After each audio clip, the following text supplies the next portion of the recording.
সংবাদ সবাইকে স্বাগত জানাচ্ছি আমি ফিরোজ তোহা। শুরুতে সংবাদ শিরোনাম জানিয়ে দেব এই মুহূর্তে হাতে পাওয়া সর্বশেষ গুরুত্বপূর্ণ আপডেট বাংলা সংবাদ। শুরুতেই থাকছে মরদেহ নিয়ে ধূম্রজাল, এমপি আনারের লাশ গায়েব। বুধবার কলকাতার নিউ টাউনের সঙ্গে সঞ্জীবা গার্ডেন নামের একটি আবাসনের ফ্ল্যাটে তার মরদেহ উদ্ধারের খবর মিললেও এখন পুলিশ সূত্র বলছে মরদেহ উদ্ধার হয়নি। তবে এমপি আনারের যে কক্ষে থাকার তথ্য মিলেছে সেখানে রক্তের দাগ দেখা গেছে। এ বিষয়ে থাকছে একটি বিস্তারিত সংবাদ, ভিডিওটি না টেনে দেখতে থাকুন। এবারে জানাবো আন্দোলনের মাধ্যমেই সরকারকে পরাজিত করতে হবে বলে মন্তব্য করেছেন বিএনপির ভাইস চেয়ারম্যান শামসুজ্জামান দুদু। জানাবো দ্রব্যমূল্যের লাগামহীন ঊর্ধ্বগতি নিয়ন্ত্রণে সরকার ব্যর্থ মন্তব্য করে বাংলাদেশ লেবার পার্টির চেয়ারম্যান ডাক্তার মোস্তাফিজুর রহমান ইরান বলেছেন, দ্রব্যমূল্যের লাগামহীন ঊর্ধ্বগতিতে জনগণ দিশেহারা। অসাধু কালোবাজারি মুনাফাখোর সিন্ডিকেটের কাছে সরকার অসহায় হয়ে পড়েছে। এদিকে দলের প্রতিষ্ঠাতা প্রয়াত রাষ্ট্রপতি জিয়াউর রহমানের ৪৩তম মৃত্যুবার্ষিকী উপলক্ষে ১৫ দিনের কর্মসূচি ঘোষণা করেছে বিএনপি।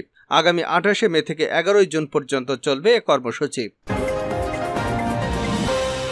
জানিয়ে দেব ভারতের সংসদ সদস্য এমপি আনোয়ারুল আজিম আনার খুন হবার ঘটনা নিয়ে বিএনপির মহাসচিব মির্জা ফখরুল ইসলাম আলমগীরের বক্তব্যের কড়া সমালোচনা করেছেন সড়ক পরিবহন ও সেতুমন্ত্রী এবং আওয়ামী লীগের সাধারণ সম্পাদক ওবায়দুল কাদের।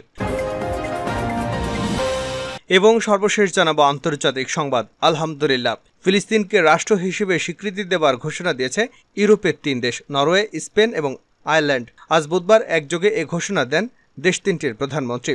দেশ তিনটি নেতারা বলেছেন, মধ্যপ্রাচ্যে শান্তির লক্ষ্যে ফিলিস্তিনকে একটি রাষ্ট্র হিসেবে আনুষ্ঠানিকভাবে স্বীকৃতি দেবেন তারা। এতক্ষণ শিরোনাম শুনছিলেন, এবার বিস্তারিত। প্রিয় দর্শক, আপনি যদি এই চ্যানেলে নতুন হয়ে থাকেন, ভিডিওটি দেখতে দেখতে চ্যানেলটি সাবস্ক্রাইব করে আমাদের সঙ্গে থাকুন। আর এই ভিডিও সম্পর্কে আপনি আপনার মূল্যবান মতামতটি কমেন্ট বক্সে জানিয়ে দিন। আর হ্যাঁ প্রিয় দর্শক, জানিয়ে দিন ভিডিওটি কোথা থেকে দেখছেন। মরদেহ নিয়ে ধূম্রজাল, এমপি আনারের লাশ গায়েব। ঝিনাইদহ ৪ আসনের সংসদ সদস্য আনোয়ারুল আজিম আনারের মরদেহ পাওয়া নিয়ে ধূম্রজাল সৃষ্টি হয়েছে। বুধবার কলকাতার নিউ টাউনের সঙ্গে সঞ্জীবা গার্ডেন্স নামের একটি আবাসনের ফ্ল্যাটে তার মরদেহ উদ্ধারের খবর মিললেও এখনও পুলিশ বলছে মরদেহ উদ্ধার হয়নি। তবে এমপি আনারের যে কক্ষে থাকার তথ্য মিলেছে সেখানে রক্তের দাগ দেখা গেছে। পুলিশের ধারণা, দুই দেশের দুষ্কৃতিকারীরা ঘটনায় জড়িত। ওই আবাসনের ৫৬ নং রুমে তাকে হত্যার পর টুকরো করা হয়েছে এবং সেখান থেকে মরদেহের টুকরো কোথাও গায়েব করে ফেলেছে দুষ্কৃতকারীরা। পুলিশ নিশ্চিত যে এমপি আনার হত্যাকাণ্ডের শিকার হয়েছেন। গত ১২ মে চিকিৎসার জন্য পশ্চিমবঙ্গে যান এমপি আনার। এরপর বরানগড়ে মণ্ডলপাড়ার পূর্ব পরিচিত গোপাল বিশ্বাসের বাড়িতে ওঠেন। পরদিন অর্থাৎ ১৩ই মে তিনি নিখোঁজ হন বলে ১৮ই মে বরানগর থানায় ডায়েরি করেন গোপাল বিশ্বাস। এরপর পুলিশ তদন্ত শুরু করে। এমপি আনারের মোবাইল ফোনের শেষ অবস্থান স্থল ঝাড়খণ্ড রাজ্যে, কিন্তু কলকাতা পুলিশের কিছু সূত্র মাধ্যমে নিশ্চিত হয় এমপি ঝাড়খণ্ডে যাননি, তার মোবাইল ফোন অন্য কেউ নিয়ে গেছে সেখানে, যাতে তদন্তে বিঘ্ন ঘটানো যায়। গোপাল বিশ্বাসের ডায়েরি অনুসারে এমপি আনার ডাক্তার দেখাতে ১২ই মে সন্ধ্যা ৭টার সময় তার বাড়িতে আসেন। পরদিন দুপুর ১:৪৫ ডাক্তার দেখানোর জন্য ওই বাড়ি থেকে বের হন। যাওয়ার সময় বলে যান, আমি দুপুরে খাবো না, সন্ধ্যায় ফিরে আসব। তারপর তিনি সন্ধ্যাবেলায় ফিরে না আসায় হোয়াটসঅ্যাপে মেসেজ করে জানান, আমি বিশেষ কাজে দিল্লি চলে যাচ্ছি, ফোন করব, তোমাদের ফোন করার দরকার নেই। এরপর ১৫ই মে বেলা ১১:২১ হোয়াটসঅ্যাপে মেসেজ করে জানান, আমি দিল্লিতে পৌঁছেছি, আমার সাথে ভিআইপিরা আছেন, ফোন করার দরকার নেই। এই একই মেসেজ নিজের বাড়ি এবং নিজের পিএসকে ফরওয়ার্ড করেছিলেন এমপি। তখনই কলকাতা পুলিশের সন্দেহ হয় ওই কদিনে একবারও ফোনে কথা না বলে কেন তিনি মেসেজ করেছেন। এরপরই শহরের বিভিন্ন সিসিটিভি ফুটেজ দেখে পুলিশ। তখন তারা নিশ্চিত হয় এমপি আনার কলকাতার বাইরে যাননি, বরং কেউ তার মোবাইল ফোন ঝাড়খণ্ড পর্যন্ত নিয়ে যায়। এরপর বিভিন্ন সিসিটিভি ফুটেজ এবং সূত্র ধরে তদন্ত এগোতে থাকে। সেই অনুসারে তারা খোঁজ পায় কলকাতার নিউ টাউন লাগোয়া সঞ্জীবা গার্ডেনের। তারা জানতে পারে ওই আবাসিকের ব্লক BU ৫৬ নম্বর রুমে এমপি আনোয়ারের মরদেহ টুকরো করে ৩ জন দুষ্কৃতকারী। তারপর সেখান থেকে ব্যাগে করে খণ্ডিত মরদেহ কোনো জলাশয়ে ফেলে আসে দুষ্কৃতকারীরা। এই ঘটনায় আরও অনেকে জড়িত বলে ধারণা করছে কলকাতা পুলিশ। পুলিশ বলছে, পূর্ব পরিকল্পনা করেই কলকাতায় ডাকা হয়েছিল এমপি আনারকে। দুই দেশের দুষ্কৃতিকারীরা এই হত্যার সঙ্গে জড়িত। তবে তদন্ত কোন দিকে যাবে তা সময় বলে দেবে, কিন্তু নিশ্চিত যে এমপি আনার আর বেঁচে নেই, তবে তার মরদেহ এখনও উদ্ধার হয়নি। আন্দোলনের মাধ্যমে সরকারকে পরাজিত করতে হবে, শামসুজ্জামান দুদু।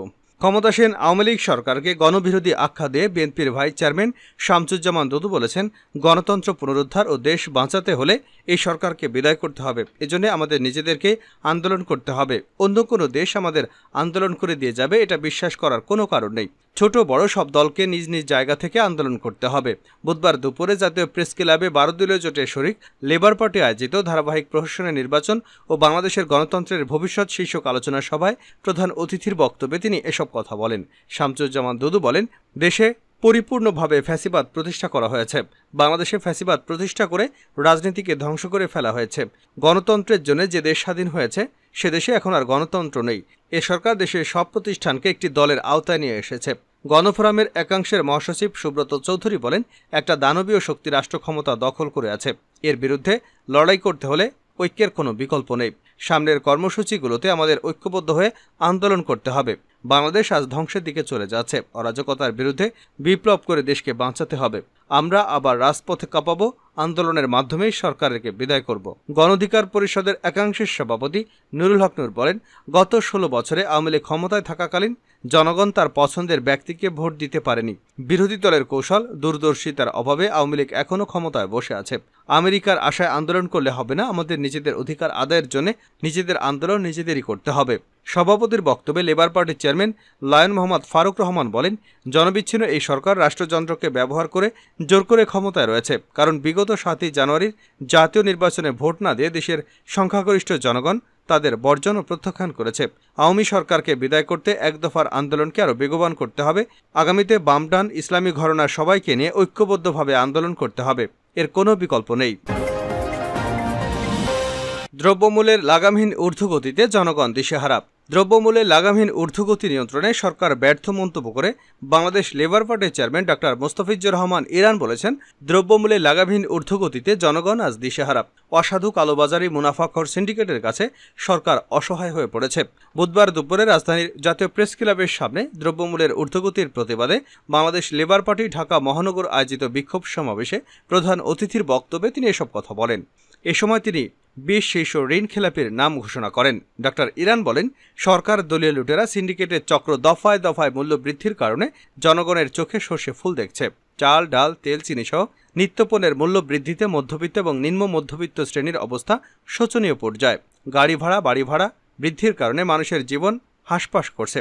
সরকার দুর্নীতি, লুটপাট এবং অর্থ পাচারে সফল হলেও দেশের জনগণের দুর্ভোগ দুর্দশা নিয়ে কোনো কার্যকর পদক্ষেপ নিচ্ছে না।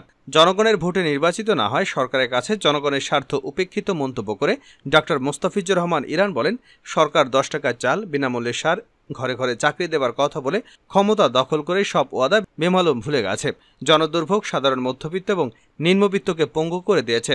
সরকারের এমপি, মন্ত্রী, আমলা আর দলীয় নেতা কর্মীরা দুর্নীতি, লুটপাট এবং অর্থ পাচার করে দেশের অর্থনীতি ধ্বংসস্তূপে পরিণত করেছে। জনগণ আওয়ামী দুঃশাসন এবং লুটপাট থেকে বাঁচতে চায়। জিয়ার মৃত্যুবার্ষিকীতে বিএনপির 15 দিনের কর্মসূচি। দলের প্রতিষ্ঠাতা প্রয়াত প্রেসিডেন্ট জিয়াউর রহমানের 43তম মৃত্যুবার্ষিকী উপলক্ষে 15 দিনের কর্মসূচি ঘোষণা করেছে বিএনপি। আগামী 28 মে থেকে 11 মে পর্যন্ত চলবে এই কর্মসূচি। বুধবার দুপুরে রাজধানীর নয়াপল্টনে বিএনপির কেন্দ্রীয় কার্যালয়ে যৌথ সভা শেষে সংবাদ সম্মেলনে এই কর্মসূচি ঘোষণা দেন দলটির মহাসচিব মির্জা ফখরুল ইসলাম আলমগীর।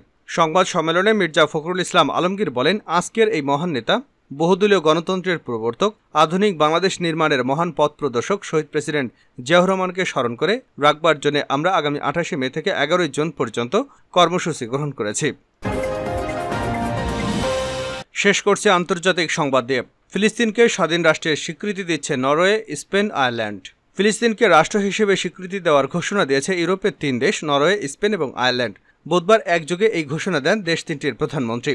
দেশ 3টির নেতারা বলেছেন, মধ্যপ্রাচ্যের শান্তির লক্ষ্যে ফিলিস্তিনকে একটি রাষ্ট্র হিসেবে আনুষ্ঠানিক স্বীকৃতি দেবেন তারা। বুধবার সংবাদ সম্মেলনে নরওয়ের প্রধানমন্ত্রী জোনাস গহর স্টোর বলেছেন, একটি দ্বিরাষ্ট্রীয় সমাধানই সর্বোত্তম পথ। তিনি আরও বলেন, ফিলিস্তিনকে স্বীকৃতি না থাকলে মধ্যপ্রাচ্যে শান্তি আসবে না। নরওয়ে আগামী 28 মে ফিলিস্তিনকে রাষ্ট্র হিসেবে স্বীকৃতি দেবে বলে ঘোষণা দেন প্রধানমন্ত্রী জোনাস গহর স্টোর।